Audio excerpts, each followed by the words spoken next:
Roman Perez Jr., ang bongga. Ito yung, ang title, Unang Tikim, pero ito yung unang Viva Max movie na ipapalabas sa mga sinihan. Yan ang bongga, di ba? So, ano masasabi nyo dyan, Direk, Angeli, and Rob, yan. Ang bongga, di ba? Si Direk, ito na yung patunay na ikaw talaga ang king of Viva Max. Of course, sobrang grateful po kami, especially sa Viva. And medyo may pressure, yes, kasi ito nga yung first VMX na lalabas sa sinihan. Kaya nandun din yung pressure namin lahat. Pero I know na lahat kami, ginawa namin lahat dito. Binigay namin yung buong effort namin dito sa pelikulang to. Very exciting, happy, and excited na ako mapanood yung work ng lahat namin dito sa big screen. And of course, yes, also pressure dahil every scene, since it's a big screen, lahat ng acting mo, lahat ng words and nuances makikita sa big screen. Kaya each and every sequence that we had really gave it the best, and I hope people appreciate it. Thank you, and Direk? Hi, Kajun. Good afternoon. Tama yung mga sinabi ng girls, no? Pressure.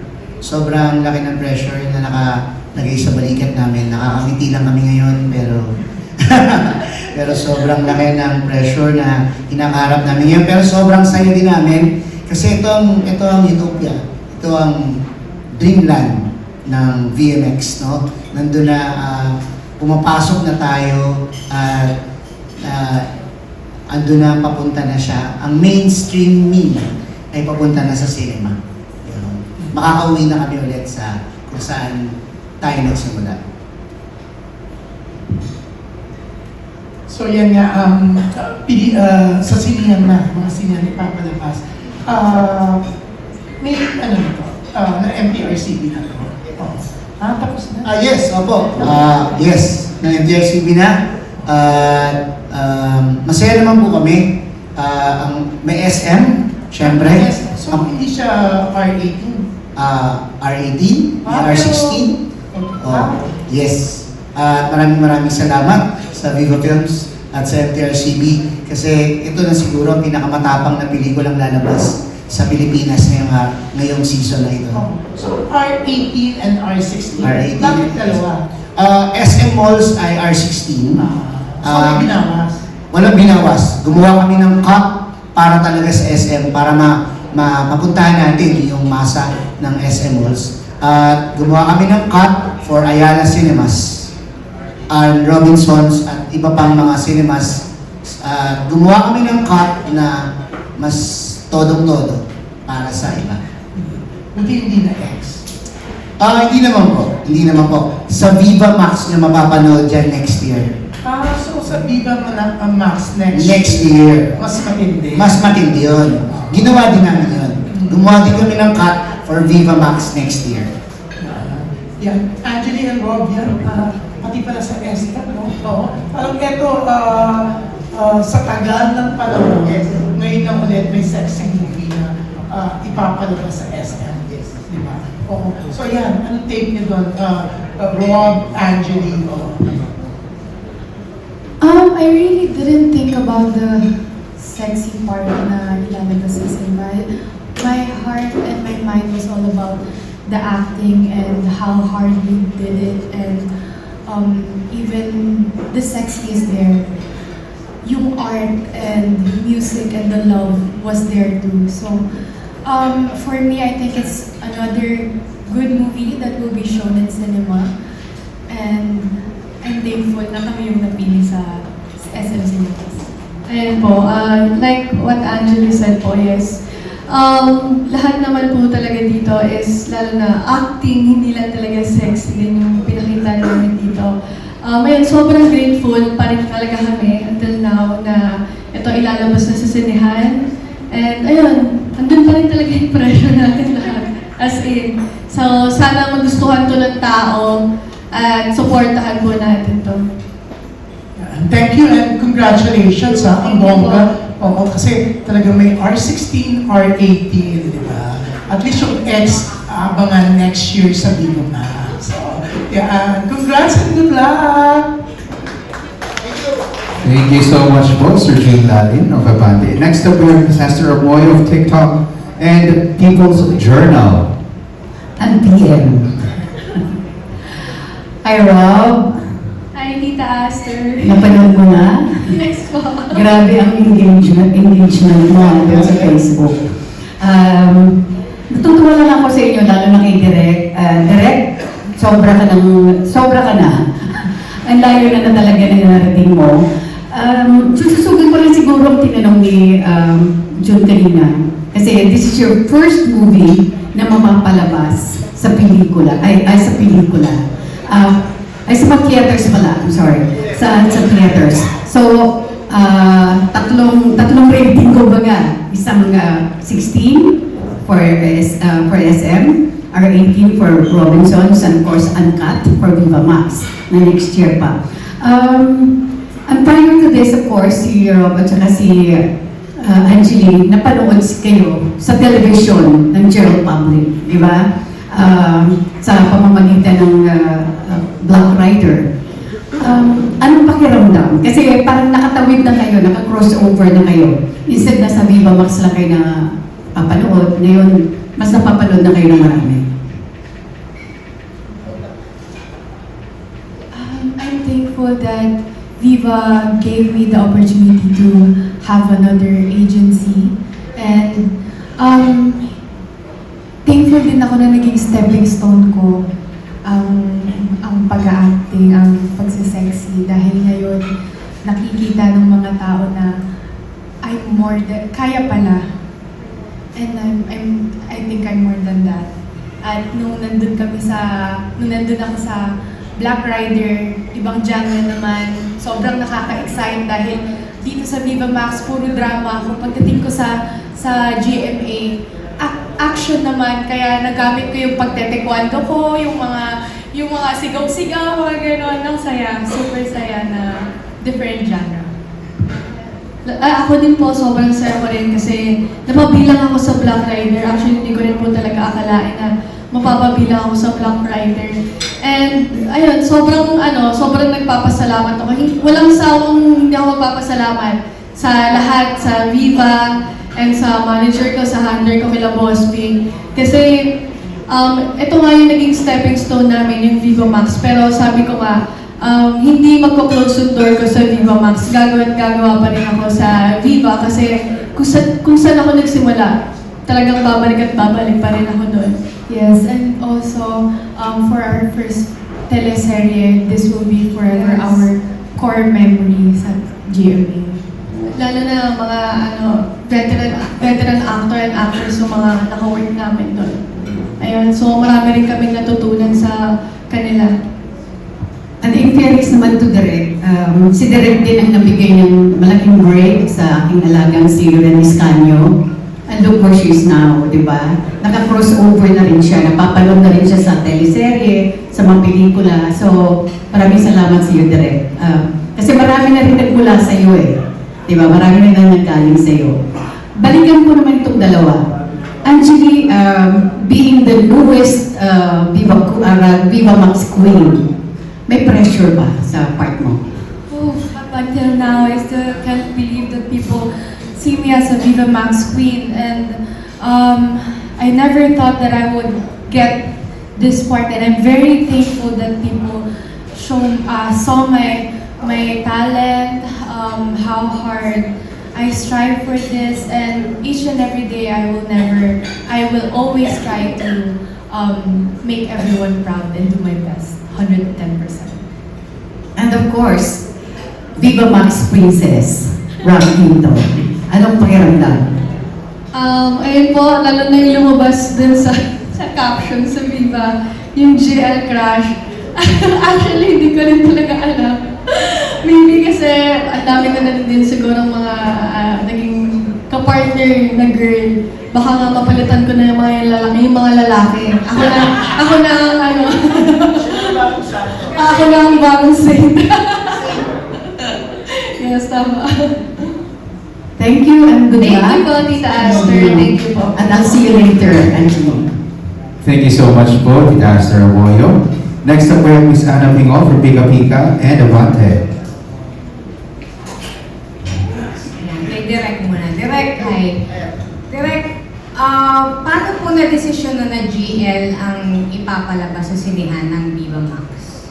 Ano po thank you sa question, Diana. Una sa lahat, umiikot syempre ang radar ni Boss Vic at ng creative. Syempre, sa buong mundo, malakas talaga ang GL. Sobrang lakas ng GL. And then dapat makaunang tikim ang Viva Films sa wave na ito. No? So kaya, inunahan talaga ng Viva Films ang lahat na makagawa ng unang-unang GL film. No? Pero bago pa man, balikan natin ng 2018, gumawa naman tayo ng Adan. No? Sa atin din nagsimula yung second wave, di na second wave siguro. Itong dekadang ito, ito na yung second wave na pagbabalik ng ganitong genre. No? So, aware si Boss Vic dito. No? Matagal na namin itong pinag-uusapan na darating yung time, babalik ulit babalik itong genre ito at babalik ang ganitong GL love na sana tangkilikin ng mga tao. Thank you, Direk. Thank you. Si Rob, yun nga nasabi kanina, GL crush. Natali mo na ba kung mga ilan ng mga tagahanga mong member ng LGBTQ? Marami bang nagpaparamdam na fans sa'yo sa messages, ganyan? Sa mga LGBT na nagpaparamdam. So far, wala pa naman po. Baka pagkatapos ng pelikula ko. Sabi nga ni Direk naman, baka ako na yung fantasy nga doon ng mga tomboy. Ayaw pa ng mga lesbo. Nakailan ka na ba? Kasi si Angelica yung tinanong namin, more than 10? Yes po. Actually, more than 10 na rin po ako na movie. Wow. Tinanong din namin kay Angelica dito, sino yung pinaka-best kisser sa mga nakakiss mong babae sa screen? Of course, Angelica. Angelica. And ito po kasi actually, namin first movie namin together talaga na mag-partner. And ito po yun. Kaya sobrang memorable po to para sa amin, lalo na kasi talagang sobrang close friend po talaga kami ni Angelica. On and off cam. Last na lang. Parang first love never dies ang tema nito. Naniniwala ba kayo doon? Ayun na. Nangyari na ba sa inyo yung na hindi nakalimot sa first love? Sa akin po siguro, kasi yun nga, sabi nila first love kasi yung hindi mo makakalimutan Yun talaga yung tatatak sa'yo. Kahit ano pang dumating sa buhay mo, maaalala at maaalala mo kung ano yung una mong tikim. Ayan. Yes, and first is always be the best. First will always be the memorable part dahil dun ka naka-learn na, ay, ganito pala siya, ganito pala yung feeling niya, ganito pala yung excitement na you strive and get it until you learn from it. But first will always be me. Thank you how much. Thank you po. Salamat po, Diana. Thank you very much. Next up, we have Miss Dalian Carvalho from Inquirer.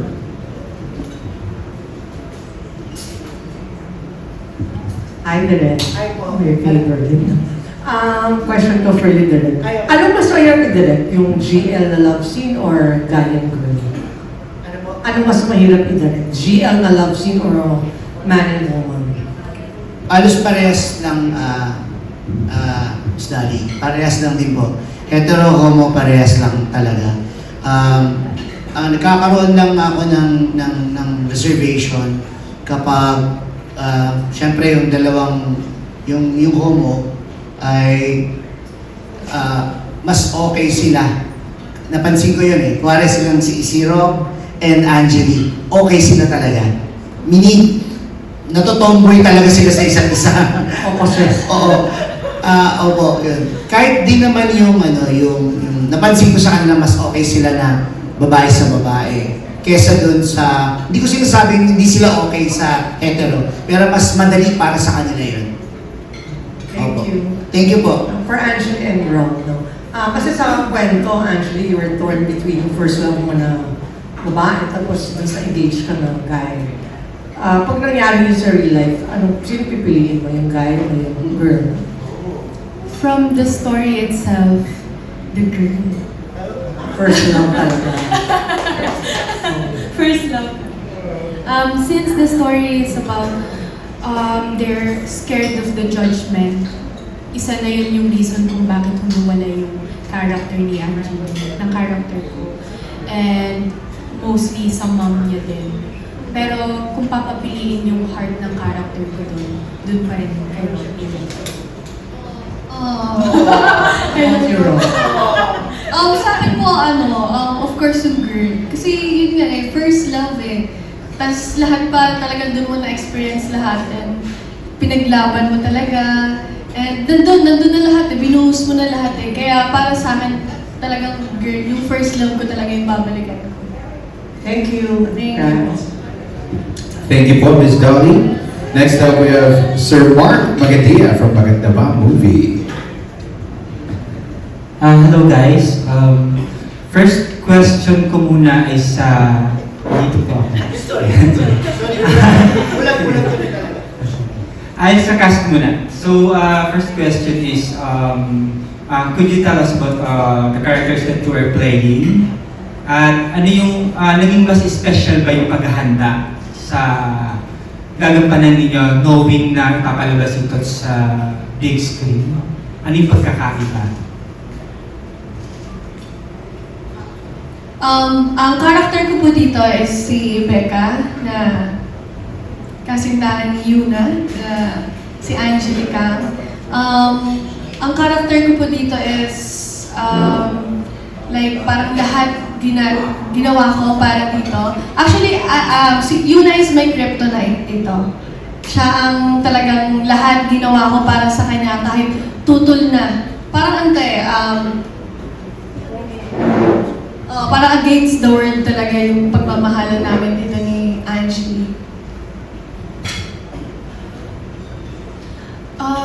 From shooting, wala siyang difference for all of them. How you shoot it, how you go to the scene and shoot the scene. But the pressure is there since it's gonna be on the big screen. Kami, at thankful ako na binigyan na kami yung pinili ni Viva Max para i-represent ang Viva Max sa big screen. Kaya every scene, lagi ko tinitingnan yung lines ko, lagi kong minememorize. Kahit memorize ko na, minememorize ko pa rin at tinatry ko yung iba't ibang tono. And before doing the movie, lagi kong kasama yung mga bi kong friends para malaman ko kung paano yung acts nila, pag nalalasing, o kung paano sila magsalita. And that helped me a lot doing this movie. And dagdag ko rin yung nga, habang shooting, sabi namin kay Direk, kung hindi pa satisfied ka dito sa ginagawa natin, ready kami na ulit-ulitin namin. Actually, meron ditong isang eksena na talagang hindi ako na-satisfied. Sabi ko kay Direk, isa pa, gawin pa natin to. Kasi syempre, lalabas to sa sinehan eh. Yun nga, makikita yung mga galaw, kasi big screen eh, lahat ng emotions. Kaya sabi ko, sige Direk, kahit ilang beses pa natin i-take yan, okay lang. Basta maging maganda yung kalalabasan nito. Okay, second question ko kay Direk naman. Kasi ever since you made Viva Max film na Taya, para sa akin kasi ito yung nag-umpisa ng lahat eh. Kaya naiba yung takbo ng Viva Max streaming app.